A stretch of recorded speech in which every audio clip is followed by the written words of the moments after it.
Bienvenue à toutes et à tous, je m'appelle Mathieu et bienvenue sur ma chaîne. Aujourd'hui, nous allons à la rencontre de Louis et Victor qui se sont lancés dans la restauration d'une 4L afin de participer au 4L Trophy. J'espère que vous êtes prêts, c'est parti!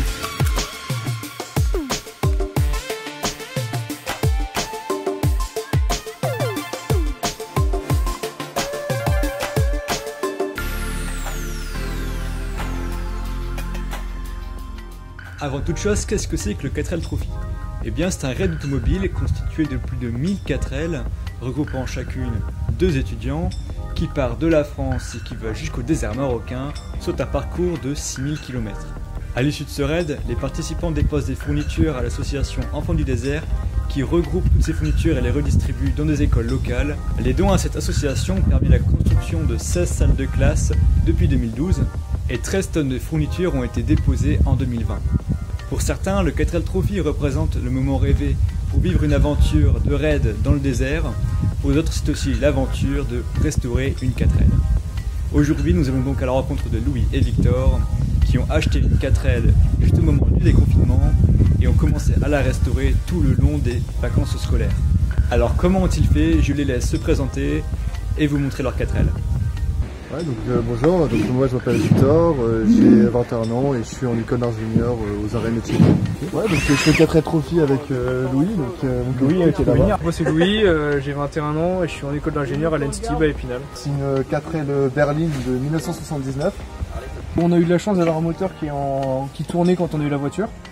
Elle roulait mais c'était assez dangereux même de rouler avec parce qu'elle freinait, elle ne freinait quasiment pas. C'était vraiment pas en sécurité devant. Ouais.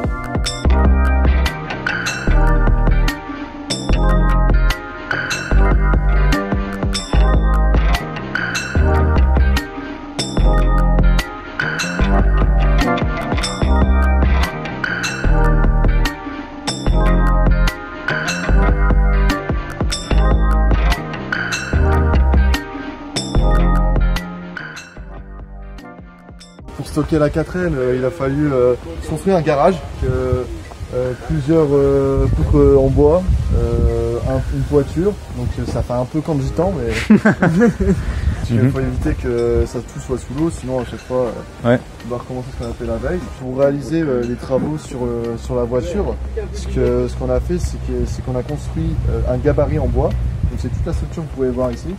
Et cette structure a été construite avec les dimensions de la voiture. Donc en fait ça nous permet de poser la caisse sur ces gros bastins en bois et aussi de poser le châssis sur un plan qui est tout à fait droit. Et donc ça nous permet de travailler, et notamment sur le changement de longeron du châssis, ça nous permet de conserver un bon parallélisme quand on va venir mettre les nouveaux longerons. Donc c'était une structure qui était intéressante à faire et qui nous a vachement aidé pour la réalisation des travaux. Ouais, ok. Donc le châssis, c'est tout ce qui est pas en noir. Donc, c'était une grosse partie du travail. On a dû donc construire les longerons, donc c'est les pièces qui sont ici. Donc en fait c'était beaucoup de travail et le plancher avant aussi. Après il y a la caisse, c'est tout ce qui est en rang. Et là on a le parti moteur qui est ici. Donc là on a juste pour l'instant démonté la pompe à eau et le radiateur. Donc la pompe à eau qui va venir ici. Toutes les courroies et le radiateur. Qui vont être changés. Donc après le démontage, il a fallu un peu répertorier tous les travaux qu'il y avait à faire dessus. Donc il y avait plusieurs postes. Il y avait d'abord le châssis. Donc le châssis c'était beaucoup de travail.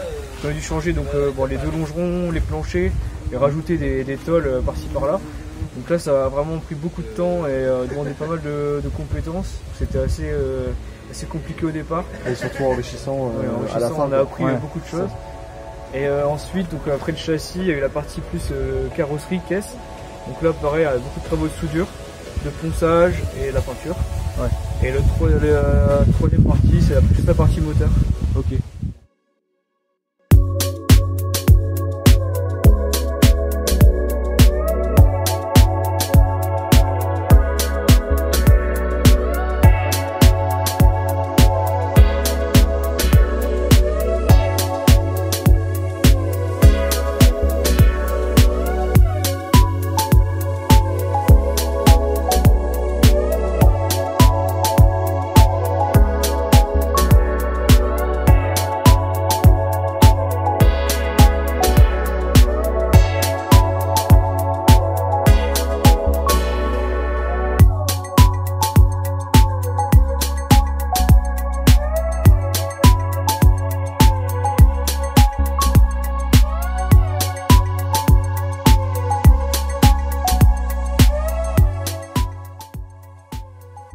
Louis, montre-nous ta cabine de peinture. Alors, je vous montre ma cabine de peinture.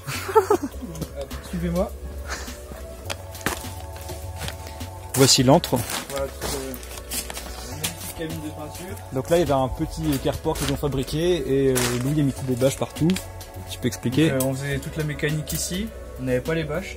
Et donc là, pour éviter les projections de poussière quand on va souffler la peinture avec le compresseur, on a mis des bâches partout. Et on espère que ça permettra d'avoir un super beau rendu. Là on accroche toutes les portières, les éléments de la carrosserie qu'on a pu enlever de la caisse. Là le moteur, on n'a pas pu le déplacer, donc on l'a protégé de toutes les projections de peinture en mettant des bâches de protection dessus.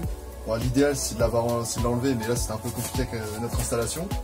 Puis ensuite, donc là on a notre caisse. Donc la caisse on l'a préparée pour la peinture. Donc on a poncé toute la carrosserie avec du papier 600. Donc avec des grains très fins.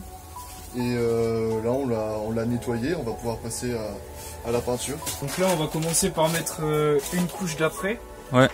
Donc c'est ce qui permet d'avoir une bonne accroche au niveau de la peinture et d'avoir une couleur homogène avant de mettre la peinture de finition. On va mettre une couche, on va la poncer au grain à peu près 600.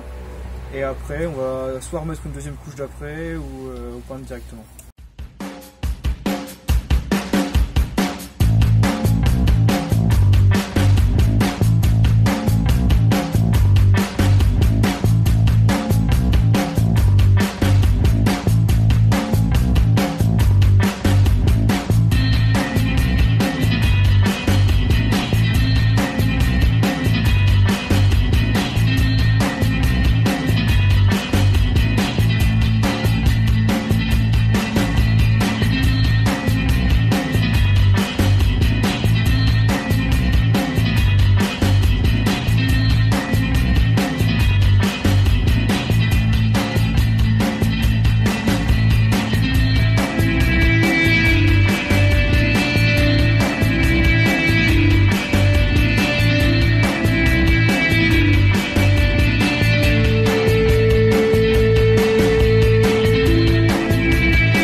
De reposer la caisse sur châssis. C'était une opération qui est très délicate parce que puisqu'on a changé les deux longerons, on n'était pas sûr à 100% d'avoir conservé correctement le parallélisme du châssis, d'avoir les bons alignements entre les perforations sur la caisse et les perforations dans les longerons. Donc on a des légers décalages mais qu'on arrive à rattraper. Et donc cette étape-là, ça montre que on n'a pas besoin de mettre la voiture à la casse et normalement ça va le faire. Et on va pouvoir continuer à remonter tout et jusqu'au contrôle technique. Et donc ça va être quoi l'étape suivante?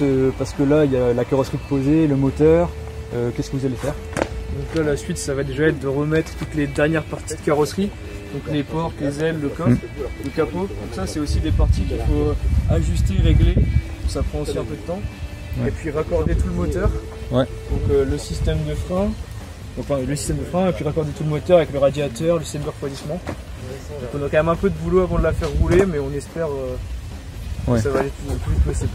Et une fois qu'on a fini de régler toutes les parties mécaniques, il y a aussi un aménagement d'intérieur à faire, puisqu'on doit, le raid se fait sans banquette arrière. Essayer d'avoir un maximum de place dans la voiture pour stocker des affaires et aussi stocker les fournitures qu'on doit emporter. Donc généralement on met que les deux sièges avant et ensuite toute la partie arrière elle est aménagée. Donc il y en a pour des camionnettes, pour les 4L en camionnette, ce qu'ils font c'est qu'ils s'aménagent un petit lit à l'arrière de leur voiture. Ou sinon ce qu'on peut faire c'est par exemple à l'aide de planches de bois créer des petites zones de rangement, de stockage pour que ça soit au maximum organisé. Jusqu'au raid on doit emporter des outils, on doit emporter des kits de soins, puis après toutes nos affaires et puis on n'a pas énormément de place donc il faut être précis. C'est un peu serré. L'aménagement. Il faut compter combien pour le 4L Trophy et comment est-ce que vous financez ça? L'achat de la voiture, on l'a eu pour 650 €. Donc c'est vraiment pas cher et c'est pour ça qu'on l'a acheté de base. Globalement, c'était le prix d'un moteur qui tourne. Ensuite, niveau budget, pour la voiture, généralement, il fixé entre 2500 et 3000 euros. Donc là, nous, on va être border, on va approcher les 3000 sur la fin, puisqu'on fait énormément de pièces remises à neuf. Mais bon, c'est bon aussi pour ensuite continuer à rouler avec la voiture après le raid, etc. Et ensuite, pour participer à l'aventure, donc l'inscription, c'est 3250 euros. Donc c'est conséquent dans le budget, c'est 50% du budget en fait. Et donc l'inscription plus la réparation de la voiture et l'achat avec tout ce qui est frais d'essence, etc. On monte sur un budget pour 4L de 7500 ou 8000 euros. Et le financement il se fait par différentes manières. C'est soit par le biais de sponsoring, donc on va essayer de démarcher des entreprises, on va essayer de contacter des gens qui seraient intéressés à nous aider dans le projet en vendant des encarts publicitaires sur la voiture. Ils ont également constitué une cagnotte en ligne pour leur permettre de compléter leur budget. Alors si vous voulez les aider, n'hésitez pas à aller voir le lien de leur cagnotte en description pour leur donner un coup de pouce. Il faut quand même pas mal d'outillage. Là on s'est fait prêter des outils, on avait déjà des outils de notre côté. Et après il faut quand même un minimum d'outils, type une meuleuse, perceuse, un poste à souder, c'est l'idéal. Et après toutes les clés, des clés de différentes tailles. Donc il y a des gars qui vous ont aidé, enfin qui vous ont prêté aussi un peu de matos. Ouais, bah en fait le but du 4L Trophy c'est qu'on essaye de démarcher des gens, par exemple nos voisins, des amis, des entreprises. Et à la fin on va réussir à obtenir des outils, obtenir des aides, des personnes qui l'ont déjà fait, qui s'y connaissent en soudure ou pas. Ok. Que des gens viennent nous aider une après-midi, même une heure. Et des fois il suffit d'être plusieurs et ça relance un peu la motivation. Ouais, carrément. Et ça permet de toujours avoir un bon rythme, parce que sinon on peut vite se décourager. Peut-être pas se décourager mais perdre de motivation. Ok. Un petit conseil pour ceux qui veulent se lancer dans le 4L Trophy, au niveau du budget, prévoyez quand même une petite marge de sécurité parce qu'on découvre tous les jours des mauvaises surprises, des pièces qu'on pensait bonnes qui finalement doivent être changées, des frais de livraison qui sont plus importants qu'on se pensait. Donc c'est vraiment important de se laisser un petit peu de marge. Sur la partie moteur, donc là on continue à découvrir des nouvelles pannes, des nouvelles pièces qu'on doit changer, par exemple la pompe à eau, le radiateur qui sont morts. Donc ça fait partie des surprises qu'on peut avoir tous les jours quand on achète une voiture qui est dans un état déplorable. Mais ça fait partie du jeu aussi. Et aussi avant de se lancer dans l'achat de la voiture, donc nous on l'a fait rapidement, on était pressé, etc. Donc forcément on a des belles surprises, mais bon c'est pas grave, on travaille pour les réparer. C'est prendre son temps, bien chercher partout, pour essayer d'avoir faire une offre qui est la plus intéressante. Et faire quelques kilomètres pour aller la chercher, ça peut être une bonne idée pour dire d'avoir une meilleure occasion. Et juste aussi, une 4L qui a déjà fait 4L Trophy, c'est pas forcément la meilleure chose à faire, puisque le 4L Trophy ça endommage énormément la voiture, et on sait pas aussi ce que les autres équipages ont fait sur la voiture. Si par exemple ils ont réussi à faire un 4L Trophy sans regarder l'état des longerons, l'état des structures importantes de la voiture, que c'est passé pour leur raid, ça veut pas dire que ça passera pour votre raid. Ok. Dans les participants du 4L Trophy, il y en a qui ne sont pas en école d'ingénieur par exemple. Oui, il peut y avoir des écoles de commerce, des écoles d'infirmières, des DUT, toutes les études supérieures sont... En fait l'inscription, on peut s'inscrire quand on a moins de 28 ans. Donc il y en a qui sont plus en études mais qui ont encore moins de 28 ans qui veulent le refaire.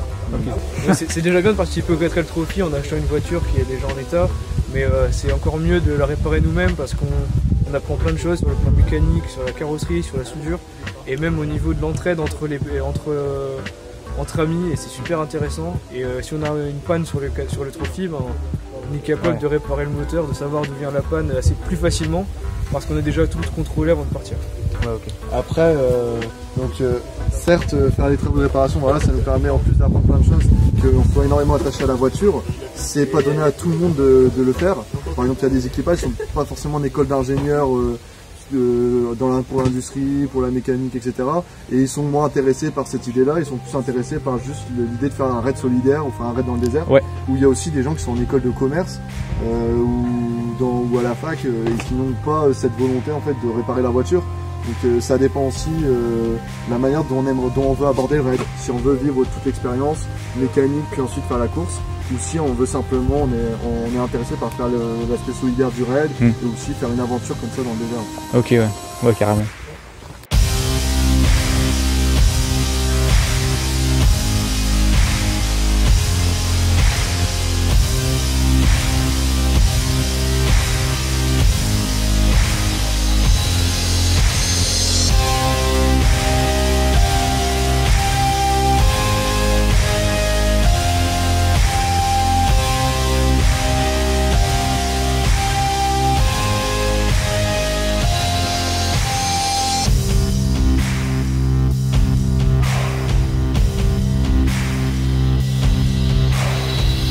Et voilà, cette vidéo est terminée, j'espère sincèrement qu'elle vous a plu. Merci beaucoup à Louis et Victor qui m'ont laissé les filmer pendant leur restauration. Si cette vidéo vous a plu, surtout partagez-la, n'hésitez pas à vous abonner. Et bien sûr, vous pouvez aller donner un coup de pouce à Louis et Victor grâce à leur cagnotte. Et sur ce, j'espère vous retrouver très bientôt pour de nouveaux projets et de nouvelles découvertes.